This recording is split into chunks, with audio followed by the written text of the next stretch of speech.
Okay, cool. Nope, not that. Nope, not that. Okay, now that I've talked for half an hour, hopefully that was helpful. Okay, where were we? So we did this example, right, where it was factorial. We used the loop to compute factorial in a weird, perhaps roundabout way. And we kind of talked about doing this like tracing table idea. And this right here is one of the best things you can do when you're debugging something. Line by line, follow the code line by line. Make no assumptions, take your time. What does that one line of code mean? What does that next line of code mean? If you do that, you'll figure it out. But if you start kind of going too quickly, making assumptions, you're in big trouble. And I say that from experience. I keep telling myself that one line at a time, and I think I can get fancy, and the next thing you know, I don't know, it was that one little mistake right there that I didn't see because I was trying to get fancy. So take your time, one line at a time, and keep track of what the values of those variables are. Don't bother trying to remember what they are. No, especially like, okay, here we had two variables. We had like n and c or something, right? Or n and answer. Keeping track of two variables is one thing, but you know, your programs are going to get more complex. You're probably going to want a sheet of paper and a pencil to start keeping track of things. Sheet of paper and a pencil's programmer's best friend. So in sum, yeah, I think we did this, the int sum. Was that the activity we ended on? Yeah, all right. So encapsulation is a fancy word that actually means something not too bad. If you're writing code, like if you just start writing code, line after line after line after line after line, okay, fine, but things can start to get a little complex. And what I like to do, and what you should do, is encapsulation. Basically, you take a chunk of that code that you're writing, that goes like, okay, look. And there's no science to this, it's more of an art. You look at your code and you say like, okay, that chunk of code right there, that I've got right there, it's kind of like a logically coherent chunk that is related to everything else. It's important for everything else, but in and of itself, it's kind of separate. It's an important cog in this whole machine, but it is its own cog. So when you're programming like that, and you find this chunk and you might say like, you know what? I'm going to take this chunk and make it its own function or something. And the benefit of this is, okay, you put it in a function, maybe that chunk of code you need to run multiple times, and every time you want to call it, just call that function, awesome. But maybe, for me, what I like is it helps with abstraction. It helps with the idea of, okay, I've got this big chunk of code, what's it do? And it's like, okay, well, let me explain all the lines of code. Okay, great, cool. But what if I told you, okay, put that into a function, and then just say, okay, I have this function called print. Whenever you want to print something, just call that. How does it work? Don't worry about it. Just know that it works. It doesn't matter. You can figure it out later if you want, but you have this function to do X, Y, and Z. You know it works great. So then it allows you to think about your code that you're now writing in a more abstract way. All of those lines of code that mean something in and of themselves, if you can put that in its own function, give it a name, now it's kind of like separated. And you don't need to think about all those lines of code in the context of your bigger program if you think of it as like, well, that function does X, Y, and Z for me, which I need. So encapsulation is this idea. And again, there's no science to it, it's more of an art form. You kind of get a sense of like, this right here, I'll make a function. Assuming syntax and everything, there's not really a right way or a wrong way to do it if you're doing it well enough. And usually, too, when you start writing code, you might not get a sense of what should and shouldn't be a function right off the bat. Maybe you start writing code and go like, I should make that chunk a function. Do it. Great. All right, so let's have some fun. And before we do this, I want to emphasize one thing. Because every year, so listen up, every year, people start to panic when I show them this. Don't panic is step one. 2, all this is an example. It's just an example. We are not learning numerical methods in this course. Don't think that nothing like this, no Newton's method is going to be on the midterm or anything. So don't worry. I'm just showing you this as an example. So if I want to find a solution where the cosine of x is equal to x cubed, I want to find that. But that's kind of hard. That's really hard to do. But there's a neat strategy. There's this strategy called Newton's method that's part of something called like numerical methods. But what's really cool is there are chunks of mathematics. There are branches of mathematics that's not calculus. Because whenever I think math, my brain always goes to calculus for some reason. But of course, you're familiar, like, trigonometry is a thing, algebra is a thing, geometry is a thing. Like, you know that. But there are a lot of branches of mathematics, computer science being one of them. But there are a lot of branches that are definitely more algorithmic-y than just like, plug it into a function and get the answer. Where it's like steps you take to get a solution as opposed to just like, do the derivative. Which when you think about calculating the derivative, it is like an algorithm, right? You do this, you do this, you do this. But I don't know, it's more explicitly algorithmic-y to me. So here's how Newton's method works. It's an iterative process. When you're iterative, you think loop. Iterate. So if you randomly, and it's weird, but it works. If you pick just some arbitrary number between 0 and 1, and you plug it into this little expression right here, you'll get a new number. That new number is likely not going to be the exact answer of where cosine of x equals x cubed. But what you could do is take that answer you got, plug it back in, and do it again. And do it again, and do it again. And every time you do it, you're going to get closer and closer and closer to the answer. You start taking steps towards the answer. If the answer's over there, and I take one step towards it, great, that's good. But I'm not there yet. I can just keep doing the process, keep making steps and steps until I kind of like land on the answer. So we can do this. I say this is an activity, but I'll do it. And if you want to follow along, be my guest. So what does it say? All right, so this is a tough one. So here's some help. It's called Newton's method. If you really care, do this. I did see some students yesterday mentioning that for whatever reason, the Wikipedia links were saying there was like a privacy issue on campus. What was up with that? I don't know. It's working for me now, but that's weird. Check if it's working now for you too, because if Wikipedia doesn't work, universities might as well shut down. Oh, hit F5. Or just hit the refresh button up here. See if it fixes it. Because, you might be right, reloading the page. What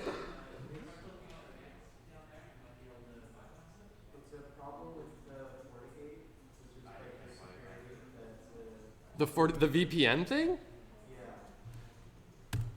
Well, someone should tell IT. Has anyone told IT in here? Hey, guys, okay, don't tell them I told you to do this. Everyone submit a ticket at the same time to IT about like, it doesn't work, because it'll be really funny. Sure, yeah.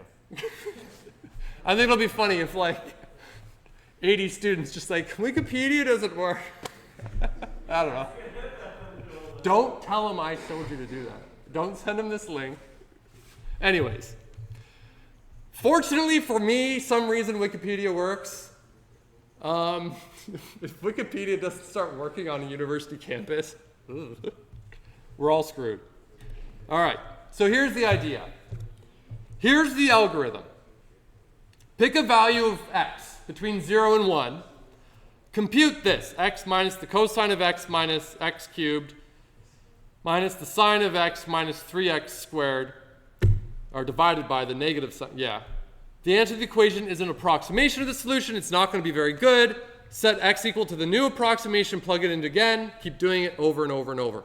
I'm going to implement this little function here. So let's do def n method of x. Okay, Now, I want to be very clear, as like if you're following along, and at any point you're thinking like, whoa, how did you know how to do that? Because I've been doing this for more than a decade. I know that some of these things that I'm about to show you are a bit of a jump. None of what I'm about to show you, like there's no expectation that every single line of code you should understand immediately. Like, oh yeah, I know why I did that, and I know why he did that. No, it might take a second. You might need to go back, look later, and think about it to get the idea. So again, don't panic. Usually the activities I say let's do together are the fancy ones. And I think a lot of them too, I have a YouTube video that goes with it. Yeah, so here's a YouTube video that goes with it as well. So I'm gonna need math. Okay, we'll get the math module. And what I wanna do is calculate, I don't know where I'm gonna put this in the function yet, but I know I'm gonna need that expression, right? That like, okay, x minus, okay, we'll do this. I know I'm going to need a divide in there. So I need the cosine of x. So math cos of x minus, put the bracket there. What was it? X cubed. X3. Okay, that's the top part. And then we have -1 times, and I guess I'm going to put this all in brackets as well, times, what is it, the sine, math sine of x, whoop, minus 3x squared. Okay. Pardon? Sorry?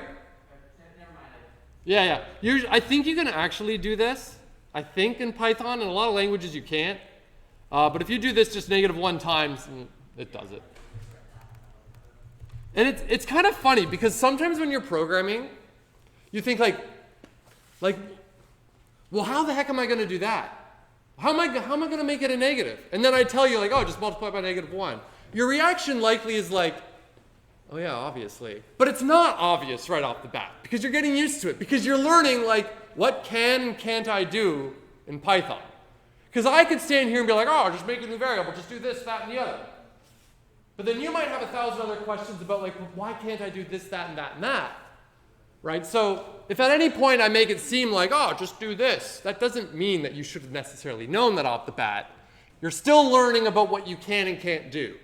Hopefully you get a sense of that what you can do is a lot more, and you can just get creative and do whatever. Need a new variable? Make a new variable. That type of stuff. Anyways, need it to be negative? Multiply it by -1. Great.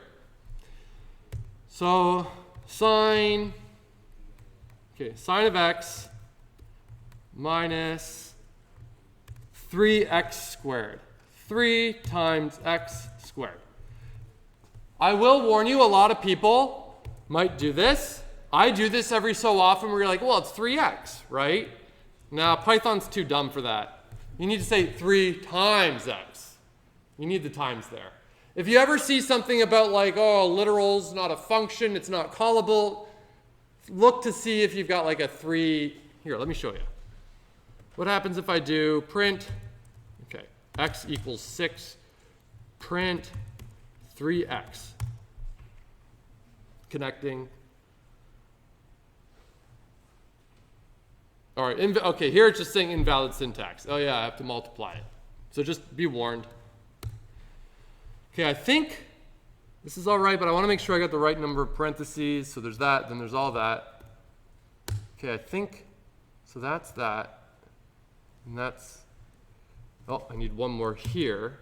Okay, so this right here, I'll call this like new x equals this. So if I ever call this print, or no, let's just return.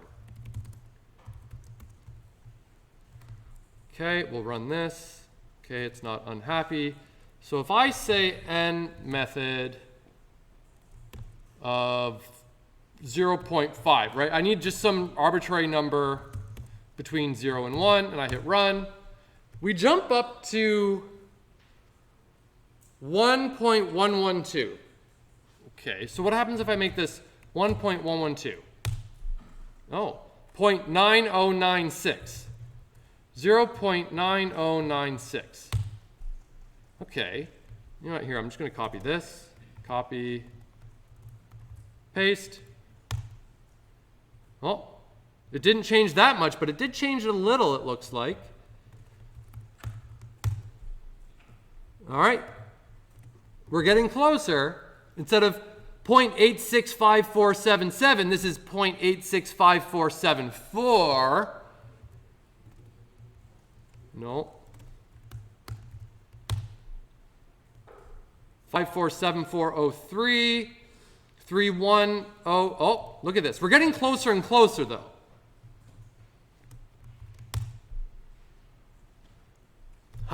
It didn't change this time. In other words, probably pretty damn close to the answer. Someone go to Google and type in cos of x equals x cubed to see like what the solution is for that. And let me know if the answer is 0.86547. Someone do it real quick. If you maybe you don't know. I'm going to show you something cool. When does cos of x equals x cubed? All right, why? I don't know why. Find.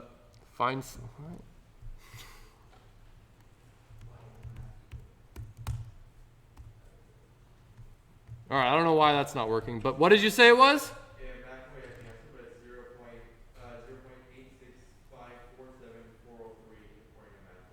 0.865474403. And then it just stopped with the decimals. Yeah. Probably because anything beyond that, who cares, right? Look at that, it worked. Huzzah! Isn't that cool? Now, of course, you might say, okay, but you know, I kept copying and pasting that result. Maybe what I can do is now write a loop to kind of automate that for me, where instead of like taking the result, copy, pasting it in, hit and run again, just save the result to a variable and then rerun it with that value. So let's start. So I'll start with like x equals 0.5. Like actually, someone yell out a bunch of random numbers, like digits. 8, 0, 3, 9, 12, 1, 2, 7, 4, 3, 9, 8, 1. Perfect. So that's our first guess. Actually, you know what? Let's change the 8 though, because it's too close. Let's make it 1. There. Cool. So we'll start with that. And then I'll say like while, I don't know, I'll do like while true, which is a terrible idea because it'll just run forever. But we'll just let it run forever and then I'll stop it and we'll look at what happens. So while true, what I'm going to do is say, x equals, and then what did I call it? N method of x. And then print x. So here's what I'm going to do. While true, terrible idea, calculate the x, save it in the variable x, print it out, and then just do it over and over and over and over again. Remember, we can do this if you're thinking, but wait, you're using x and reassigning it in the same line of code. Yeah, but we always do the right-hand side, finish the whole calculation of that statement, and then assign the value to x. So x doesn't change until after it's been used. So let's hit run, immediately stop, stop, stop. Okay, cool. My, oh my, oh my. We ran a lot. Let's go up to the, oh my.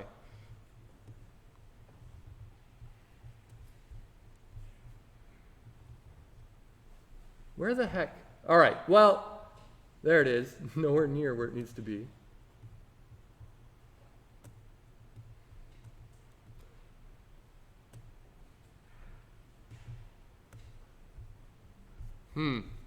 Well, this is cool and all, but clearly, okay, clearly this worked. But I'm wondering, okay, you know what? How about this? What? No, did not mean to do that. Stop. How about this? I'm going to make Uh-oh, how embarrassing. Oh no. All right, well, counter is less than 10. And we'll increment counter. Okay, let's try again.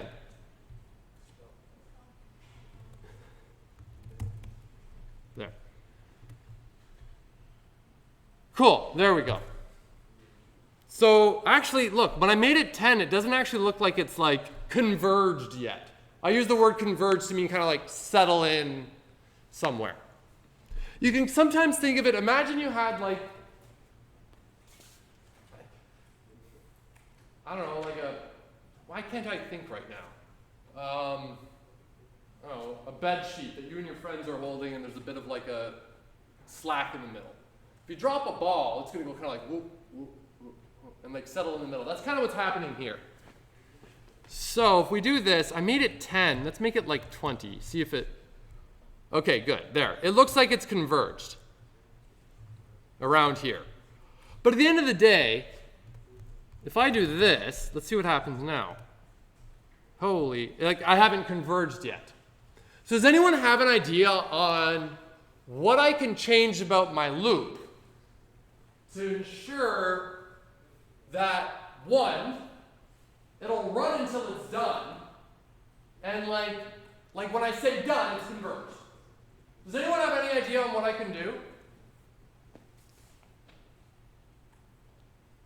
It's fine if you don't, because this is a bit of a trick, but I bet it's going to be one of those things that I show you and go, ah, yeah, okay, that makes sense.